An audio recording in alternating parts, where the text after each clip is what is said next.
ከዛሬ ጀምሮ መሰረተ ሃይማኖት የሚባል ኮርስ ጀምረናል።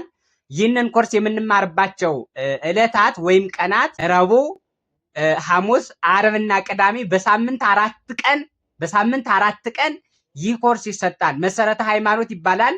የትምህርቱ ወይም የኮርሱ ዓላማ ደግሞ ሃይማኖታችን ለማወቅ ነው። ለምሳሌ በሃይማኖታችን ውስጥ በቤተክርስቲያናችን ውስጥ ዶግማ የሚባል አለ፣ ቀኖና የሚባል አለ፣ ትውፊት የሚባል አለ፣ ስርዓት የሚባል አለ፣ ባህል የሚባል አለ፣ ልምድ የሚባል አለ። ይህንን ጠንቅቀን እንድናውቅ የሚረዳ ኮርስ ነው። ልዩ ኮርስ ነው። ስለዚህ ይህንን ልዩ ኮርስ በዚህ ሚዲያ ወይም ደግሞ በዚህ ገጽ ላይ ይሰጣልና እንድትከታተሉ በሳምንት 4 ቀን ከእሮብ እስከ ቅዳሜ ይህ ኮርስ ይሰጣል ማለት ነው። የኮርሱ መሰረታዊ ዓላማ ሃይማኖታችን ማሳወቅ ነው። ሃይማኖት ብዙ ጊዜ ሃይማኖት የሚለውና እምነት የሚለውን ቃል እንቀላቅላለን። ሃይማኖት ብለን እምነት ብለን ሃይማኖት፣ ግን ሃይማኖት ሌላ ነው፣ እምነት ሌላ ነው፣ መታመን ሌላ ነው። ሃይማኖት ማለት ኩነተ እግዚአብሔር ወይም ደግሞ ራሱ እግዚአብሔር ነው። ሃይማኖት ማለት ሀልወተ እግዚአብሔር፣ የእግዚአብሔር መኖር፣ የእግዚአብሔር አካላዊ ሶስትነት እና ባህሪያዊ አንድነት ነው። ይህ ሃይማኖት ይባላል። ሥላሴ በስም በአካል በግብር 3 ናቸው። በስም ማለት አብ፣ ወልድ፣ መንፈስ ቅዱስ፣ ይህ ስም አካል ይባላል። በግብር ማለት ወላዲ፣ ተወላዲ፣ ሰራጺ፣ አብ ወላዲ፣ ወልድ ተወላዲ፣ መንፈስ ቅዱስ ሰራጺ።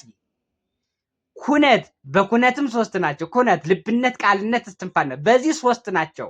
በባህሪ ደግሞ አንዲት ባህሪ ያለቻቸው፣ አንዲት ስልጣን፣ አንዲት አገዛዝ፣ አንዲት ምስጋና፣ አንዲት መሰገድ፣ አንዲት ፈቃድ አለቻቸው። በዚች አንዲት ባህሪ በዚች አንዲት ፈቃድ ዓለምን ፈጥረዋል፣ ዓለምን ይመግባሉ፣ ዓለምን ያሳልፋሉ።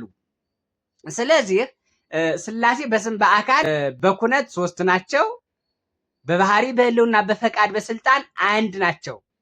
ይህ ሃይማኖት ይባላል። ኩነተ ሥላሴ ሃይማኖት ይባላል። እምነት ሌላ ነው። እምነት የሚለውን በሚቀጥለው ኮርስ ነው የምናየው። ዘፍጥረት 1 ምዕራፍ 1 ቁጥር 1 በቀዳሚ ገብረ እግዚአብሔር ሰማየ ወምድረ ብሎ ሙሴ ጽፏል።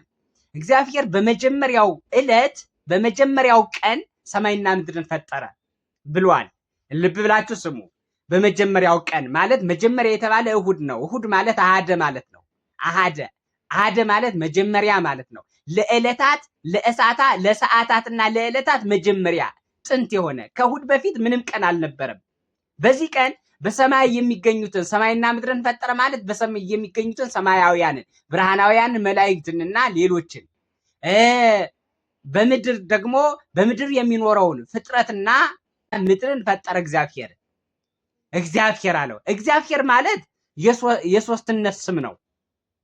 እግዚአብሔር ማለት እግዚእ ማለት ዓለምን በቸርነት ፈጥሮ የሚመራ በቸርነት የሚመራ ንጉስ፣ በቸርነት የሚመገብ የሚጠብቅ፣ በፍቅር የሚመራ የሚምር ይቅር የሚል ጌታ ንጉስ ማለት ነው። አብ ማለት ዓለምን ከባህሪው ያስገኘ አባት ማለት ነው። ወላጅ አባት ማለት ነው። ልክ ልጅ ከእናቱ ማህፀን እንዲገኝ ዓለምም ይህ ምድር ከምድርነት አልተገኘም፣ ሰማይ ከሰማይነት አልተገኘም፣ ውሃው ከውሃነት አልተገኘም፣ እሳቱ ከእሳትነት አልተገኘም። እምኀበ አልቦ ሥላሴ አስገኝተውታል። እግዚአብሔር እምኀበ አልቦ ካለመኖር ወደ መኖር አምጥቶታል። ከምንም ማለት ነው፣ ከምንም። ስለዚህ አባት ተብሏል እግዚአብሔር ለፍጥረታት ማለት ነው። አየው፣ እግዚእ አብ። ኄር ማለት ደግሞ የሚመር ቸር አባት ማለት፣ ኄር ማለት ደግሞ መንፈስ ቅዱስ ማለት ነው። ቸር ማለት ቸር መንፈስ፣ አካላዊ ባህሪያዊ ቸር መንፈስ ቅዱስ ማለት ነው። አካላዊ ባህሪያዊ ቸር መንፈስ ቅዱስ ማለት ነው። እግዚአብሔር ማለት የሶስትነት ስም ነው። አብ ወልድ መንፈስ ቅዱስ ማለት ነው። ስለዚህ እግዚአብሔር ካለ በኋላ ደግሞ ፈጠረ ብሎ የአንድነቱን ፈጠረ ብሎ ደግሞ የሶስቱ አካላት ባህሪ አንዲት እንደሆነች በአንዲት ባህሪ እንደፈጠሩ ደግሞ ተናግሯል፣ ጽፏል ማለት ነው።